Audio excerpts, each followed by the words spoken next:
Ég heiti Torfi Tulinius og er prófessor í íslenskum miðaldafræðum við Háskóla Íslands.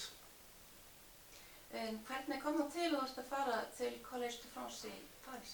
Ég hef verið að rannsaka íslenskar fornbókmenntir árabil og birt bæði rannsóknir á mörgum tungumálum og þar á meðal á frönsku og það var nú fyrrum sendiherra Frakklands hér, Graham Paul, sem að honum datt í huga að það væri sniðugt að einhver héldi fyrirlestra í þessari æðstu menntastofnun Frakka, Collège de France, íslenskar fornbókmenntir og stakk upp á því og mér var boðið og nú er ég á leiðinni. En fyrir þá sem ekki þekkja til, hvað er Collège de France? Hvernig skóla er það? Collège de France er rannsóknarstofnun þar sem að koma saman fræðimenn í raun og veru af öllum sviðum þekkingar og þetta er hæfilega forn stofnun og var stofnuð á endurreisnartímanum eiginlega til höfuðs Sorbonne sem að þótti þá vera orðin býsna íhaldssöm og ekki síst í guðfræðilegum efnum.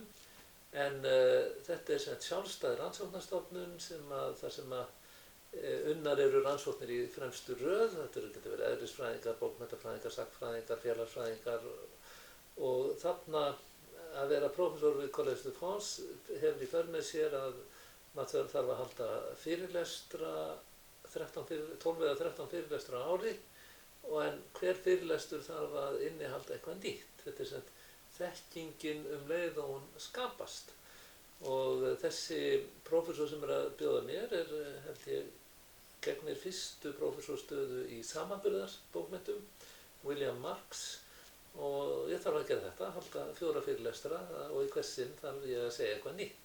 Og hvað ertu að segja? Hvað ertu að taka fyrir í þessum fyrirlestrum? Fyrirlestrarröðin heitir Les sagas islandaises, enjeux et perspectives, íslenskar fornsögur, hvað er framundan í rannsóknum og ég er að fjalla hvað,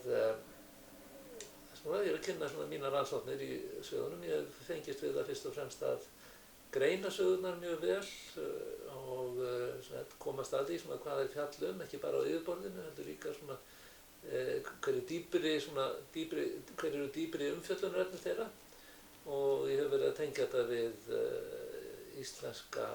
þennan samtíma Íslands og verið að reyna að skilja hvað þessar sögur, hvaða þýðingu þær höfðu fyrir samtíma fólk og með ýmsar nýjar hugmyndir það sem ég ætla að kenna. En svona að lokum, nú ertu að ferðast til Parísar, hvað er það sem þið hlakkar mest til þess að gera þegar þú kemur til Frakklands? Það er bara svo margt að eiginlega ótal margt. Það er að labba í Luxembourgargarðinum, það er að fara út eftir blaðasalans og kaupa Le Monde og setjast á kaffihús og drekka espresso og lesa Le Monde. Þetta er bara eitt af ótal mörgu, hitta vini náttúrulega og vera bara í þessu bæði fallegu borg og borg sem er mjög hvetjandi fyrir hugan. Þetta lyftir alltaf andanum að fara til Parísar.